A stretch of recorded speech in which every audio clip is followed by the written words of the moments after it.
অনেকেরই কমেন্ট পেলাম যে সামারে কি ময়শ্চারাইজার ইউজ করব, সেটা তো বললে, সামারে কি প্রাইমার ইউজ করব সেটাও একটু বলে দাও ম্যাম।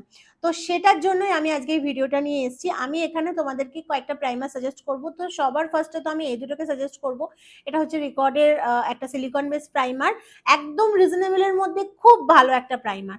আর তারপরে তোমরা যেটা নিতে পারবে সেটা হচ্ছে স্ম্যাশ বক্সের এই প্রাইমারটা। এটা কিন্তু একটু হাই এন্ডের মধ্যে পড়ে, কিন্তু খুব সুন্দর কাজ দেয়। দুটোই কিন্তু সামারের জন্য আর অয়েলি স্কিনের জন্য খুব ভালো।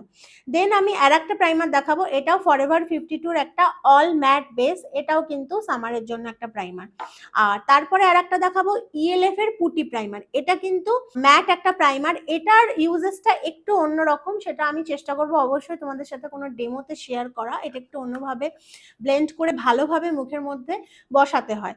আর একটা খুব ফেভারিট আমার প্রাইমার হচ্ছে পিএসির এই অয়েল কন্ট্রোল প্রাইমারটা। এটা কিন্তু অয়েলকে, ফেসে যে অয়েল থাকে